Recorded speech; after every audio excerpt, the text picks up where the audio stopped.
Ya, teman-teman semuanya, saya juga herannya banyak banget ya yang hadirnya. Kongres Pak, Kongres ya. Kongres, Wah, ketemu sudah.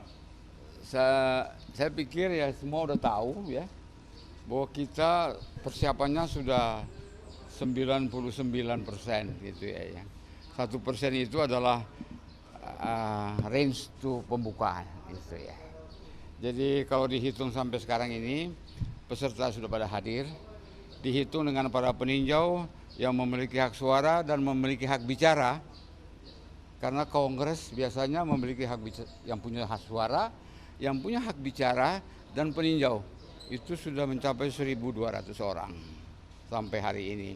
Tapi masih sebagian dalam perjalanan yang akan menuju ke sini. Saya nggak tahu nantinya akomodasi untuk mereka masih memadai lagi atau tidak. Tapi insya Allah akan bisa tercapai apa yang kita inginkan gitu. Mas, ada bursa yang muncul calon ketua, ada Pak Muldoko, ada Pak Jonal Marbun dan beberapa nama lainnya. Ya saya kira semua orang tahu dan teman-teman juga tahu bahwa sejak kongres luar biasa ini dicetuskan, tokoh pertama yang akan diangkat menjadi ketua umum adalah Pak Muldoko gitu ya.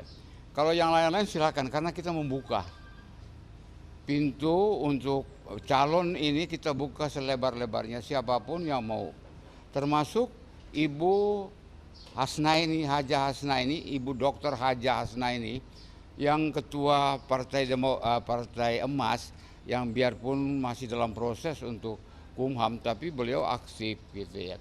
Beliau juga berminat untuk mencalonkan diri, tapi ya tergantung peserta, kan nanti peserta kongres yang memilih siapa nantinya itu adalah hak daripada pemilik suara gitu ya.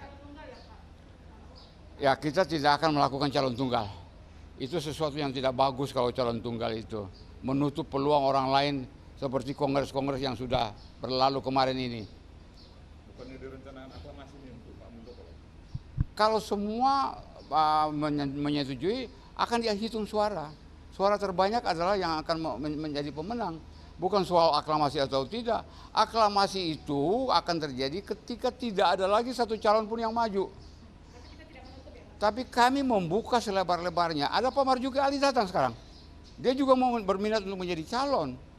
Ada yang lain-lain juga. Kita buka, peluangnya dibuka lebar-lebar. Mungkin saya juga mau maju sebagai calon. Kenapa tidak? Kalau DPD provinsi Pak, berapa yang ikut menjadi peserta?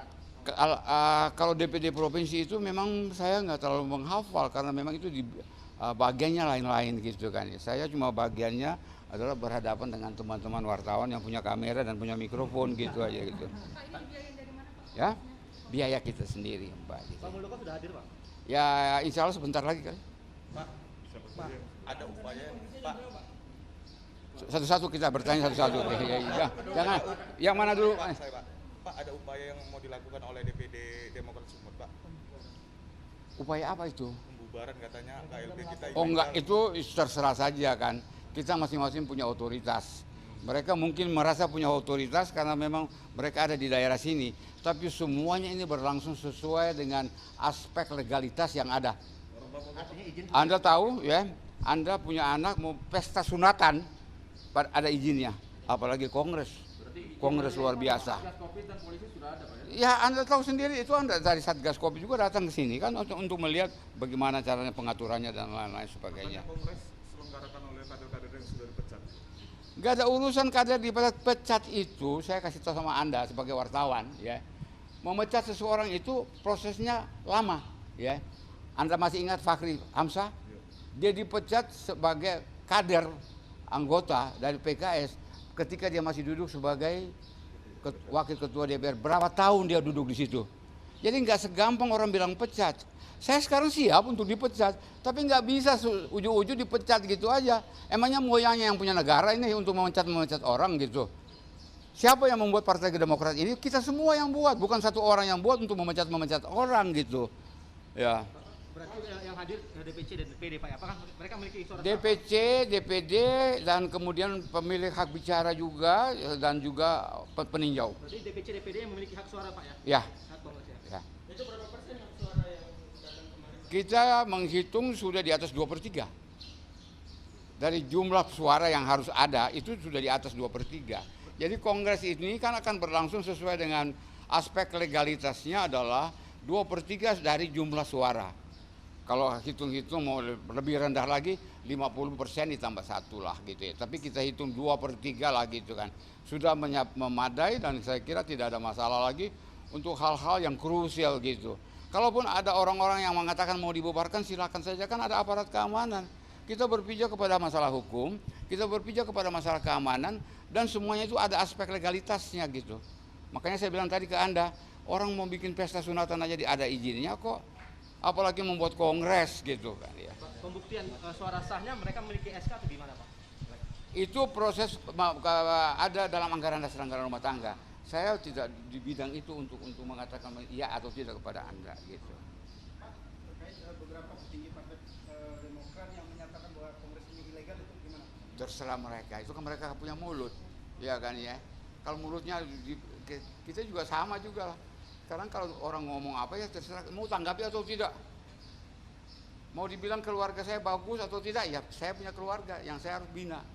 Tidak ada orang lain yang bisa memboleh dan mencela apa-apa yang terjadi di keluarga saya. Itu prinsip dasar dalam hidup gitu. Wah, kencang dikit, mau kesini Pak. Enggak dengar. Yuk tutup mulut sih, jadi gua enggak dengar itu. Kenapa KLB ini terselenggara Pak? Belakang ini apa? Tunggu dulu dia Joni ini. Latar belakang KLB ini terselenggara. Latar belakang ini, saya kira semua orang sudah tahu. Latar belakang bahwa yang mengakibatkan terjadinya KLB ini adalah kesumbatan yang terjadi bertahun-tahun. Saya mau cerita supaya Anda juga tahu, tidak salah menulis ya. Kita memulai dengan Kongres 2013 di Bali, Kongres luar biasa. Saya adalah ketua organizing committee. Ketuanya saya pada waktu itu, peristiwanya menggusur Anas Urbaningrum. Dan SBY menjadi ketua pada waktu itu. Beliau menjadi ketua, kita dukung secara aklamasi. Karena tidak ada lagi, dan memang itu adalah solusi untuk membawa partai ini setelah Pak Anas Urbaningrum kena masalah dan lain-lain gitu. Tapi beliau juga punya janji bagi kita semua dengan pidato, karena pada waktu itu beliau ingin melanjutkan pekerjaan ketua umum Anas itu yang tersendat itu dengan hasil KLB di Bali tahun 2013 selama 2 tahun, artinya 2 tahun saja. 2015 boleh kita buka untuk kongres yang baru gitu. Kami semua, dan memang itu terjadi aklamasi. 2015 kongres di Surabaya, beliau juga terpilih. Jadi kami merasa bahwa apa yang dijanjikan 2013 tidak terlaksana sama sekali gitu. Malah ada calon Marzuki Ali pada waktu itu untuk mencalonkan diri juga di Surabaya, tersendat juga. Sehingga terjadilah aklamasi pada waktu itu di Surabaya untuk Pak SBY menjadi ketua umum. Masalahnya tidak rumit bagi kita. Kita jalan sama-sama kok. Toh proses ini bergulir karena ada regenerasi dan lain-lain sebagainya. Regenerasi akan berlangsung dan partai ini akan memiliki regenerasi baru. Tapi ternyata 2020 regenerasi itu timpang juga. Regenerasi itu keputranya beliau, yaitu Pak AHY yang pada 2017 baru datang dan baru selesai dengan berhenti dari TNI pada waktu itu, dan calon gubernur DKI pada waktu itu yang gugur pada putaran pertama pada waktu itu. Setelah itu ya beliau aktif masukin ke Kogasma di DPP, kemudian menjelang ini jadi wakil ketua umum, dan sekarang kemarin ini bulan Maret kongres di Jakarta, Pak AHY terpilih secara aklamasi untuk menjadi ketua umum. Tapi yang kira kurang serak itu, kongres itu, Anda tahu kongres ini kongres luar biasa, kita bikin 3 hari, 2 hari efektif. Kemarin ini cuma 4 jam yang di balai sidang itu. Langsung menempatkan Pak AHY, Mas AHY sebagai ketua umum. Sebenarnya tidak masalah kalau asal aja ada prosesnya. Ada proses pertanggungan jawabnya dari ketua umum terhadap pelaksanaan selama ini hasil pemilu dan lain-lain sebagainya. Ada tata tertib, ada pembahasan anggaran dasar, anggaran rumah tangga. Pokoknya rentetan peristiwa yang harus ada dalam sebuah kongres itu diikuti. Itu nggak jadi soal. Tapi karena itu semuanya malah dalam waktu setelah pembukaan dan pidato ketua umum pada waktu itu, semua orang disuruh keluar, yang tidak memiliki hak suara disuruh keluar, termasuk para pendiri. Padahal para pendiri itu punya hak bicara. Punya hak bicara pada waktu itu. Tapi disuruh keluar dan setelah masuk sudah terpilih ketua umum. Saya kira proses itulah yang mungkin agak mengganjal di hati teman-teman ya IPN. Dan banyak lagi hal-hal yang mengakibatkan kita harus berbicara dengan teman-teman semuanya dari wartawan secara transparan. Kenapa KLB ini ya? Karena selama ini kedengarannya sepihak. Anda mungkin sering menonton saya di TV One atau di televisi berdebat mengenai masalah ini. Saya ingin hanya meluruskan bahwa peristiwa dari 2001 tak kala partai ini dibuat itu berjalan terus lurus ke depan, sehingga kelompok yang membuat KLB ini disebut namanya kelompok garis lurus. Kami ingin lurus sehingga terciptalah tagline kita, mengumpulkan yang tercecer. Mengumpulkan yang tercecer selama ini untuk kembali ke Partai Demokrat seperti yang kita cita-citakan pada 2001 gitu. Pak, ini kan dalam pemimpinan Pak Ahy sendiri, Pak, apa memang ada masalah, Pak? Ya kan? Bagaimana tuh? Apanya? Selama beliau memimpin, Pak apakah Ahy juga ada selama masalah? ini bagaimana, Pak? Saya kira bukan soal ada masalah.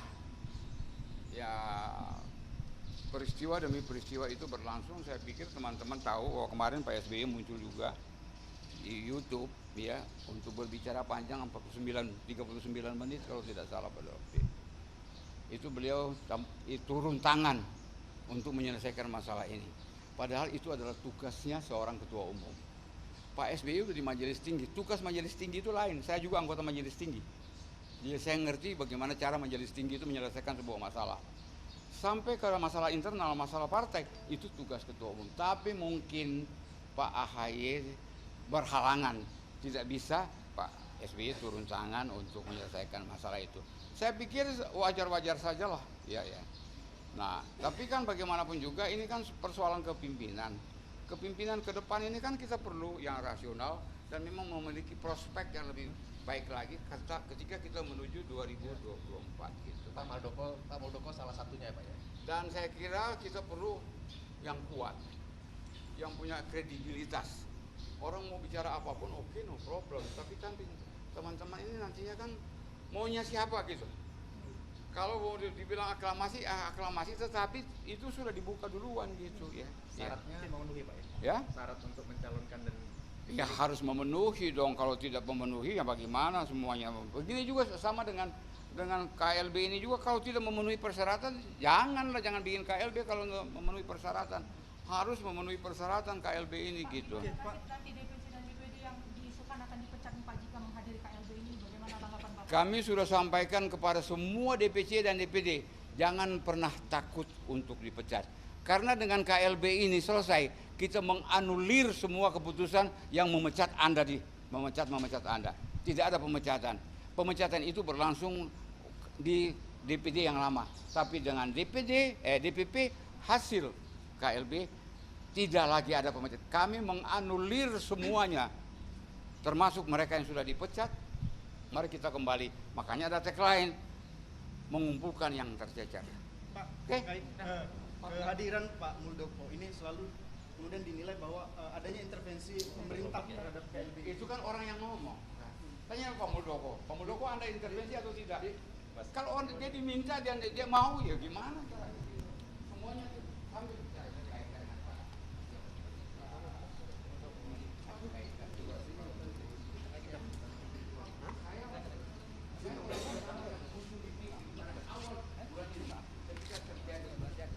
Gelombang mengenai kudeta, saya bilang mari kita selesaikan di dalam. Jangan bawa persoalan ini keluar. Mari kita selesaikan di dalam sehingga tidak. Tapi digulirkan terus kudeta. Orang kudeta di partai politik itu ada kudeta. Mana Myanmar apa? Kita kudeta di Myanmar gitu Pak. Oleh partai politik itu hanya persaingan yang bisa kita selesaikan dengan cara anggaran dasar, anggaran rumah tangga. Pak, nggak bakalan terjadi dualisme nanti Pak? Hah? Nggak bakalan terjadi dualisme nanti? Ya ini aja, mikir aja, tebak-tebak aja. Ini kan bukan urusan tebak-tebak ini, urusan data ini.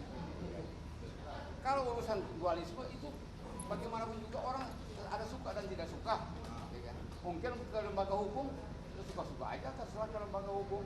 Ya, nanti ada Tapi kan kita ambil contoh kemarin ini persoalan berkarya, ya.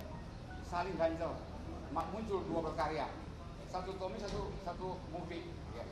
Tiba-tiba Tommy menang di pengadilan. Mufti juga udah punya SK dari Kumham, bertahan dianya. Sekarang banding dianya. Kan berarti nggak ada selesainya gitu. Bisa-bisa nggak ikut pemilu nantinya kalau misalnya berlangsung terus gitu kan. Ya, kita nggak mau ikut, kita tetap mau ikut pemilu kita. Oke, makasih ya. Pak, putusin dulu Pak, gagah. Oh iya, Mas Niwa.